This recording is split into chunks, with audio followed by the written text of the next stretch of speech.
There is something peculiar about doing two talks in the same morning. But the thing that I was remembering most when I walked back up here was either the first or second time that I spoke here, God, like many years ago. I remember saying like how remarkable and peculiar it was to be standing up in front of an Episcopal church. And I said, like, I'm just a good Jewish boy from Long Island. And Mac, at the end of the service, said, yeah, but Jesus was just a good Jewish boy from Israel. And like, besides what a kind thing to say, it's also true. And like I was reflecting on that kindness of Mac's, of welcome by finding commonality.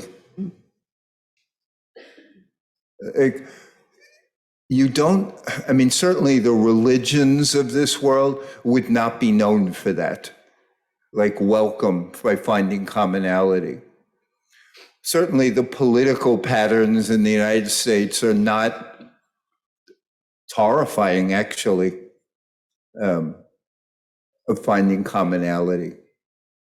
They do surveys, and one of the things they've been noticing over time is how both Republicans and Democrats now have intensified their demonization of the other party, from disagreement to they mean harm for the United States of America. And it's not on one side, it's both sides. They asked, trying to remember exactly, when Hillary Clinton was running against Donald Trump, they surveyed college students at an Ivy League school, and more than half of them said they would not want to room with a Trump supporter. They wouldn't want them as a roommate. And I think to myself, like, again, we're sitting in a church which is all about a shared heart or a shared spirit. But how little of that we bring to our social world. That we would say, I don't want to live with somebody in a college. I don't want diversity of ideas.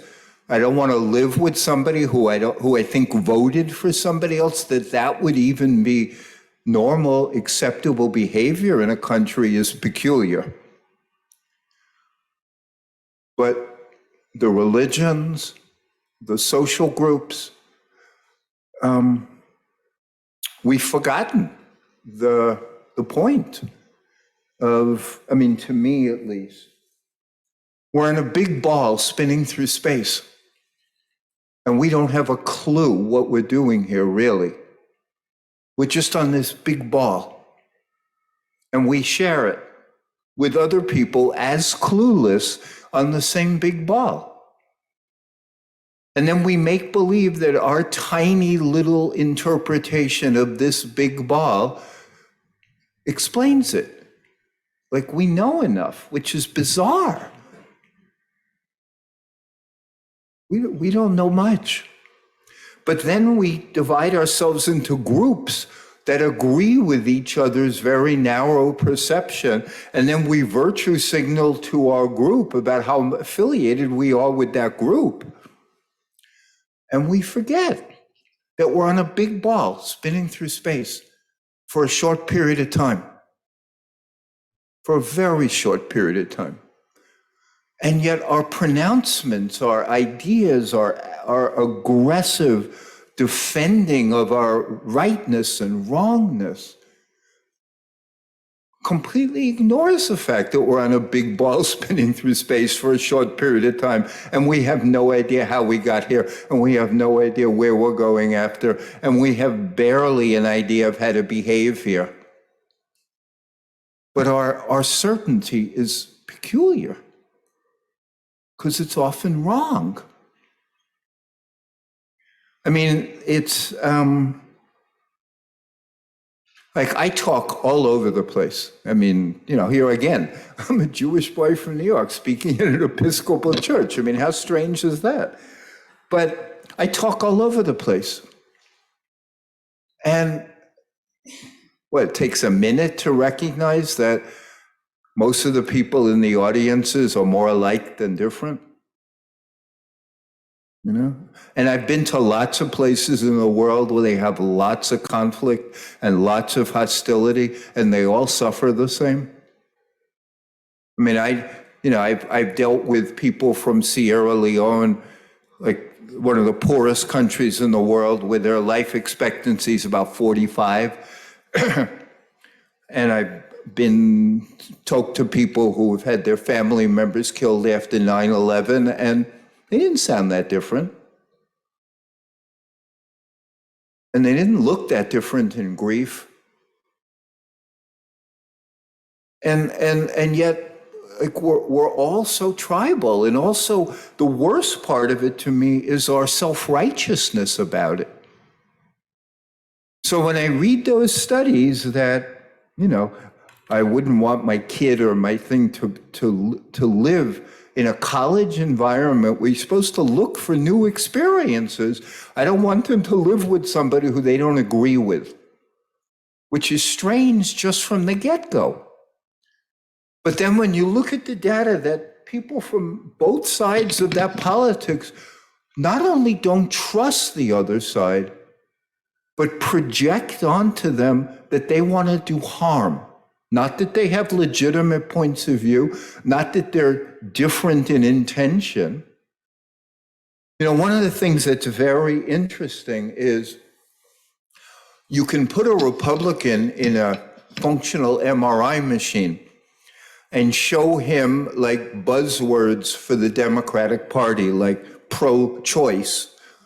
And you see parts of their brain light up and go apeshit because they don't like pro-choice. They do. The brain goes apeshit when it sees, like, I don't even know, Black Lives Matter and pro-choice and, we don't want the death penalty and let all the immigrants in. So the Republican brain is going nuts. But then you do the same thing with the Democratic brain. You put them in the functional MRI machine and you tell them pro-life, or restrict immigration, or, whatever. And their brains do the same thing. They have the exact same patterning of contempt, painful contempt for points of view they don't share, and alignment for points of view they do share. And this is in probably the healthiest country in the history of this world. The most affluent, the most diverse country ever. And we still don't have a good, well-established capacity, I'm going to say, for tolerance, but in a church-like thing for a recognition that we're all the same. I mean, at our deepest core, we're an expression of something infinite. I don't know what it is. I mean, I'm not making any pretenses around that. But something sparked our birth. And it sparked every birth here, every birth in the world exactly the same way. And we're all going to kick the bucket, and we're going to do so in the same way.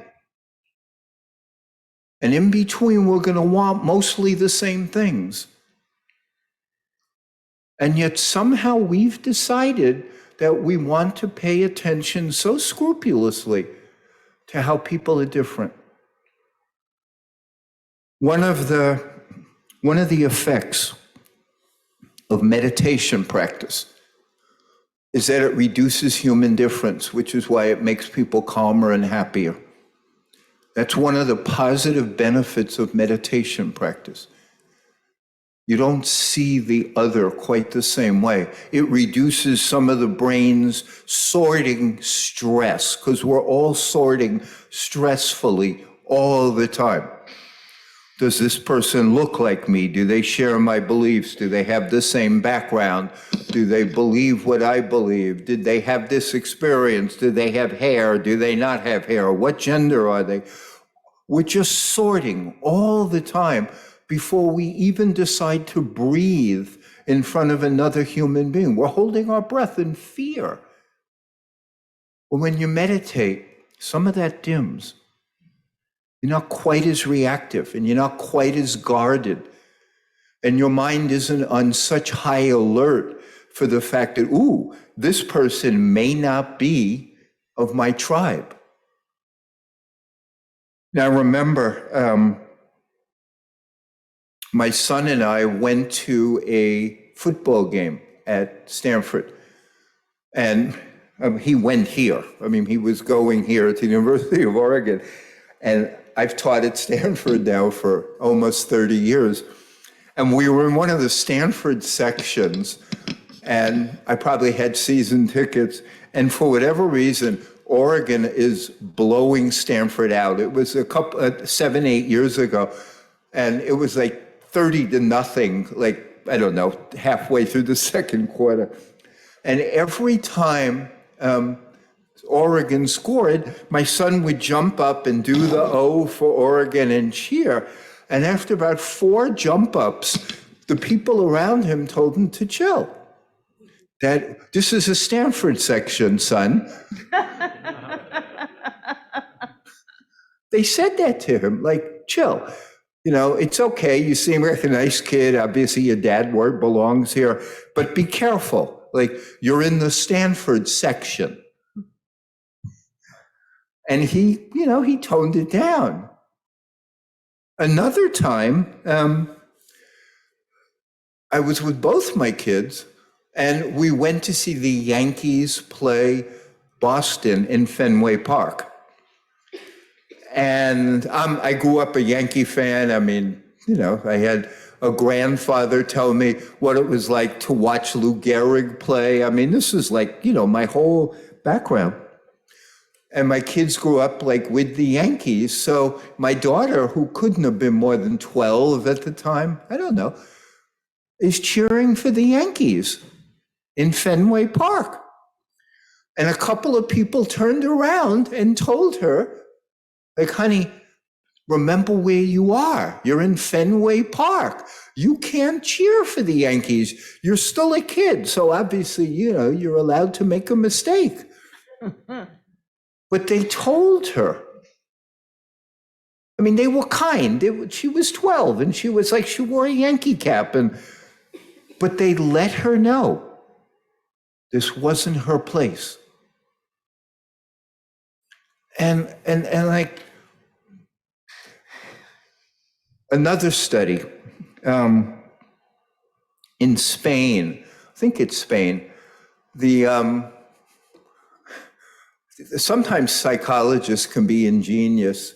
So they took like 2 of the strongest soccer teams and they were playing against each other. And they decided to do an experiment on compassion. So they had, I don't know, Real Madrid and whatever it was playing against each other. And then at the end of the game, you know, the people were tailgating, right? There were lots of people. So what they did is they had one of their Confederates jogging around wearing either the winning team or the losing team's colors, jerseys. And then they'd have them trip and fall. And if their jersey matched the winning team, people came over to offer help. If their jersey matched the losing team, they didn't. And this is a team that they're not playing on. You know, it's one thing if your livelihood depends on it, you know, like, hey, okay, fine. But these are fans of a soccer team. They saw a man fall and be injured, and because he was wearing like a red shirt that said this team, it was a significant difference in the number of people who came over to help. So that's us. and meditation, but also what churches do is they should remind us of our shared identity as human beings who are this derivative spark of something else. Like that's the point that we have religious places for, is to remind us to chill a little on the tribalism and the righteousness and recognize that, like, literally, as Wavy Gravy, who was the MC at Woodstock, said, like, we're all bozos on the bus. I mean, that was his thing. And we're all bozos on the bus. We don't know, God, how much we don't know. There's a really famous experiment, not quite in the same vein, but gets at the same idea. It's the Good Samaritan experiment. It's been told in many ways, but they took ministers in training and they asked them to write a sermon on the Good Samaritan. And then they interrupted the sermon to say, you got to hurry up. You got to give the sermon right now. And so the poor schnook is like sitting there sweating because he's going to have to go give a talk on the Good Samaritan. All of a sudden he's yanked out, has to go running along a path to give the sermon quickly. That was not the experiment. The experiment was, as he's going to give the talk on the Good Samaritan, somebody's lying there injured, and all they wanted to know is how many people training to be ministers who were writing a talk on the Good Samaritan would stop and help. And it was less than half. So just digest that. I mean, you couldn't be Saturday Night Live and think of a better joke about us. It was less than half stopped. And so, like, again, it's these kind of reminders that I think church, temple, mosque, whatever, is for. It's to try to remind us that we're all temporary guests in a big hotel where we don't know our exit date, but we know it's coming. And maybe before the exit date, it's not going to get that pretty, and we know that's coming. And everybody's got the same deal. Everybody. And we need places like this to try to remind us of that, that part of our job is to try to forget in our head the ways that we have pushed everybody else away. To just be righteous in our own little defined way. I'm righteous. I believe the right things. I think the right things. I belong to the right things. I go to the right places. Well, it's one thing if you're righteous, but in order for you to be righteous, you have to make so many people wrong. Like, the righteous doesn't come free. It comes with making all these other shared people on the planet wrong. And that's where we get into trouble with this stuff. So it's one thing if we think we're righteous, which is a healthy thing, and just recognize that other people think they're righteous too. And sometimes we're more righteous than they are, but sometimes we're less righteous. And we don't do a good job checking out whether our righteousness proved to be accurate. I had a friend once who I was poking at him because, I live in, Silicon Valley where, Stanford's like Democrat to Republican is like 15-1. I mean, it's absurd. And my friend was talking about something, and I just asked him, like, so of your political points of view, how many do you think were wrong? You know, now that time has passed. He said none. I'm thinking, it's impossible, first of all. We're not that smart. But secondly, and this is where I'll draw this to a close, in two ways. One, in order to be right, we need to know what the people who don't agree with us think, so that we know whether or not our arguments are good, and we know what the opposing arguments are, and we learn the limitations of our arguments. So if we want to get better, we can then get better. We can't get better just talking to people who agree with us. But secondly, there's a humility in just recognizing our limitations of thinking and feeling, which we all have. And this is where I was going to end with that humility piece, is like, just if you're married, ask your partner what's wrong with you. And they'll give you a list 20 miles long, because they know you. 20, maybe 30 miles for some people, but it's like, it's amazing how crazy we are and ill-informed. And if your partner doesn't want to, ask a longtime friend. And they'll tell you, and you'll tell them.